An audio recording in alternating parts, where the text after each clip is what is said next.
Welcome back to KiniTalk. I'm Sumisha Naidu and I'm here with PKR Strategy Director Rafizi Ramli. And so now we're just going to continue our discussion. We understand that you're expected to contest in Pandan, and one of our, is that confirmed? Yeah. That's confirmed? All right. The billboards are all in place. Okay, fantastic. Well, one of our viewers, Susan Ritchie, asked, please ask him why he wants to stand in Pandan and not elsewhere. Because we have to win in every single seat that is winnable to us. So when we look at the voters' profile, Pandan should have been one of the seats that Pakatan won in 2008, because this is a multiracial seat, it's a working class, quite urban seat. So we lost partly, I think, because of the strength of Datuk Seri Ong Tee Keat for that as a federal minister, as a very senior leader in MCA. So it is a policy in PKR that we have to go and win all these very difficult and tough seats, and national leadership has to take that role. So that's why we are deployed in the most seats that are considered quite tough, and I think because I live in Bukit Antarabangsa, so it's only about 10 minutes away. It's convenient for me. Of course, geography plays a part. I think that Sri Anwar Ibrahim has himself said it's going to be a very tough fight in Pandan. And how do you rate your chances? I think if Datuk Seri Ong Tee Keat stands, of course, we are the underdog. It's quite an uphill battle.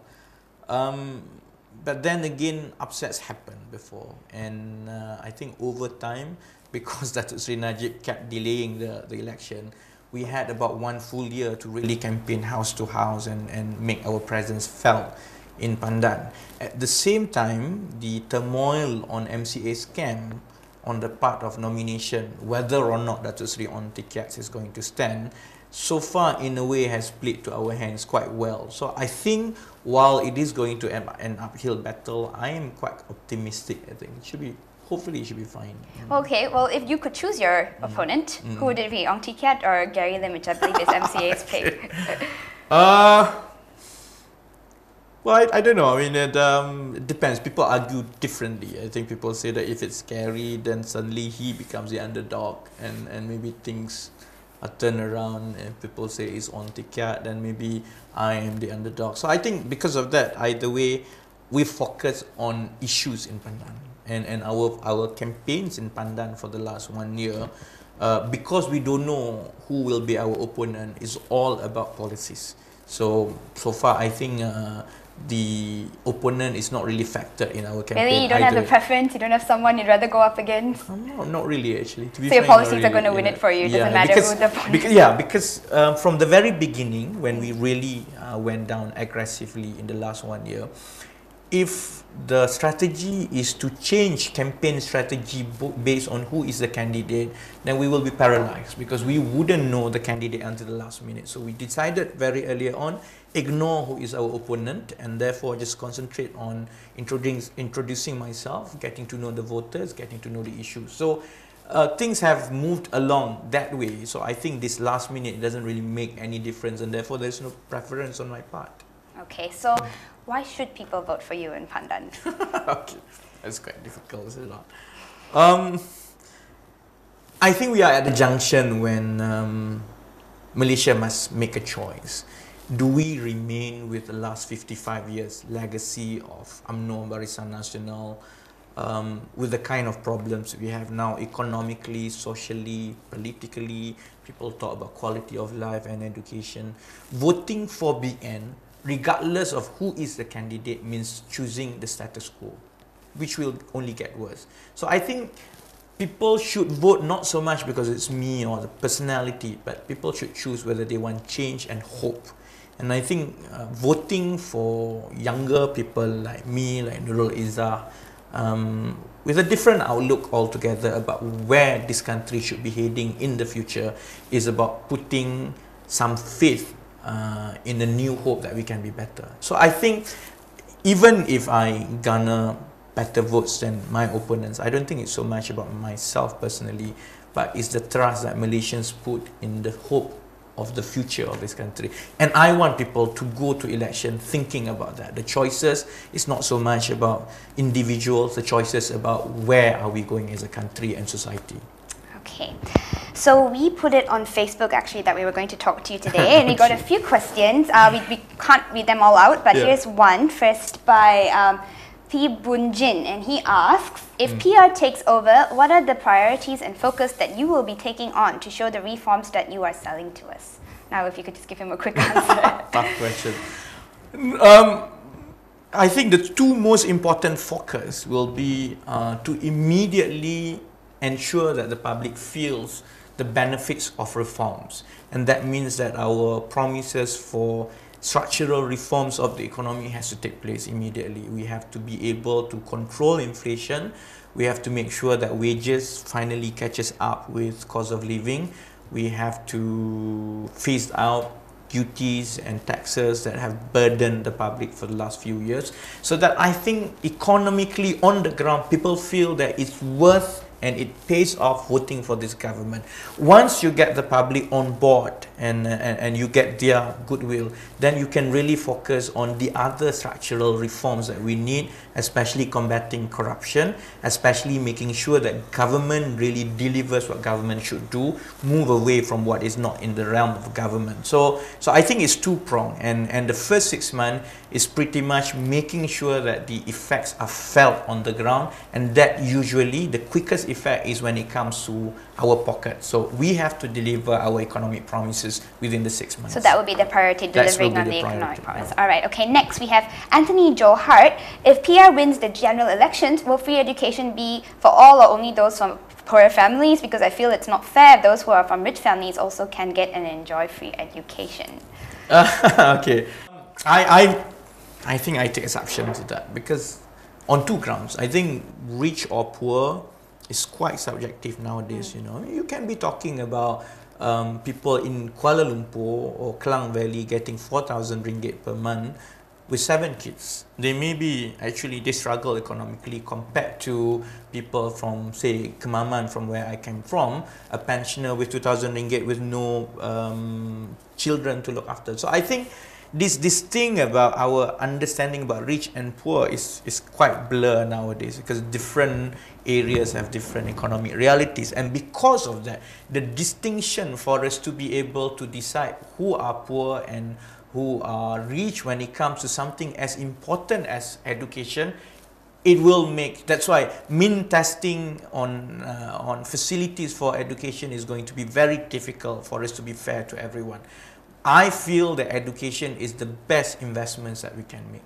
If we can invest 80 billion in public infrastructure, if we can invest 26 billion in Tun Razak Exchange, if we can do all this, why are we making so much fuss about setting aside about additional 6 billion per year to make sure that as many people as possible benefit from good education? Because it will have really large multiplier effects on our economy in the future. So I don't think we should see expenditure in education as operational expense. These are investments for the future, and I think 6 billion is something that we can afford, and if we can cover as many people as possible, we should. And so there'll be no discrimination according to whether you're for rich the or time poor? being. I think, call me an idealist, call me utopian, that's not within our planning. All right, fantastic. Okay, so next is Mei Lim. She asks, how to handle the money laundering, as I believe our system has too many loopholes to catch all these datoks and datins.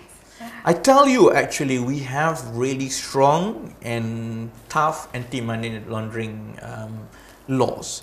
And I think we have very reputable agencies. I mean, Bank Negara is highly respected, not just in this country, but around the region and globally. So it's actually not so much about that we don't know how to handle it. We have enough safeguards to manage it and handle and stop it. The problem is when politicians interfere with the system, when all works or cases on money laundering, when it comes to the Attorney General's office, it just sit on his desk and never gets to see the light, or any charges ever been brought. So that's why I think that's really the case in Malaysia. Actually, we started with a very good system, and we have a lot of good people who want to see this country move forward.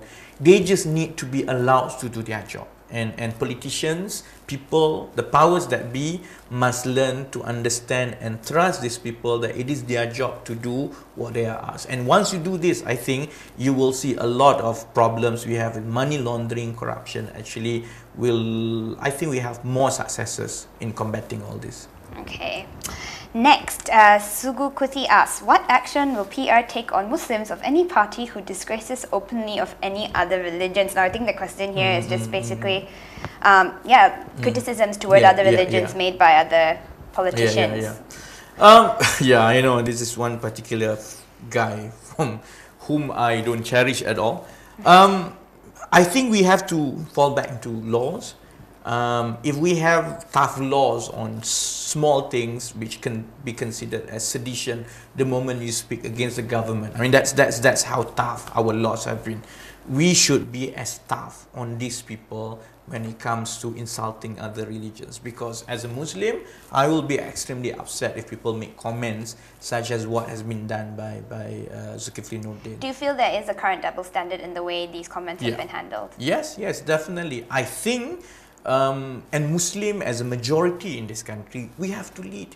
If we want people to respect the sanctity of our religion, we must be as unequivocally and as strong in condemning other Muslims that make fun of other religion, and whatever extent of the law there is should have been applied to Zulkifli Nordin. Alright, so finally from Sunil Raj, I want to know how PR intends to win GE13 when they keep shooting themselves in their foot with all the petty squabbling. I suppose this is something that a lot of people have been wondering. There have been some internal struggles, well, also it's been reported, and how is Pakatan going to overcome that as a coalition and run the country?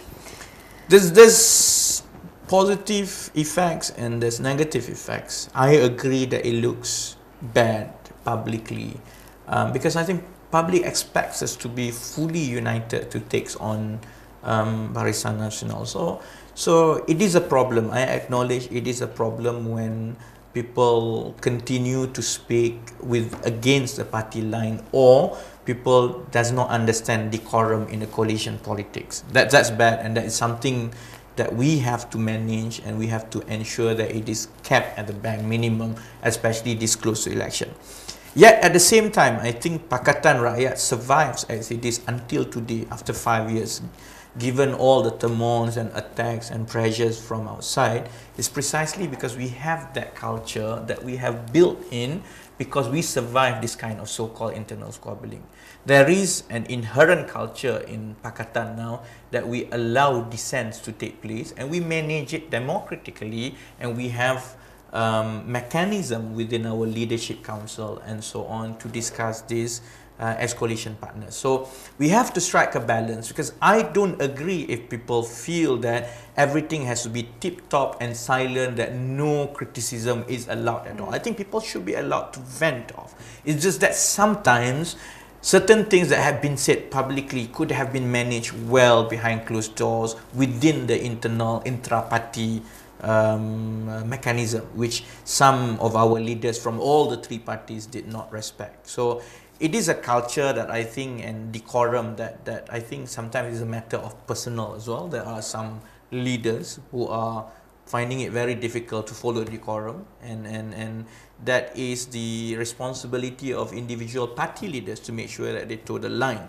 Yet at the same time, I think we should allow as much of dissent as possible, so long it is done honestly and with sincerity for the good of the country and of the three parties. But doesn't that make it hard to run a country though, when you, in terms of, you're saying dissent, so you want to allow constructive dissent? Is that the idea?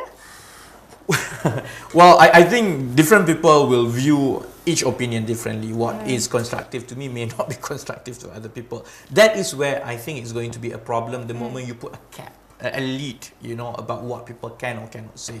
I think people should be able, so long as I think they are sincere, and that's just the so-called side effects of democracy that as a society Malaysia has to manage. I mean, I spent some years in the UK, and coalition politics is not easy. Even now you have the Labour and Liberal Democrats coalition in UK, and they do have exchanges among themselves. So I think it is something that in fact, for the future of the country, I think is a culture that we must allow to take place as well.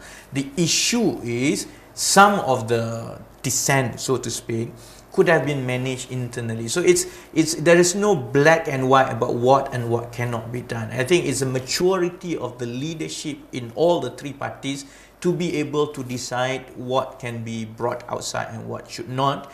And I think it's a process. It's a process of maturity that all the three parties have to grow.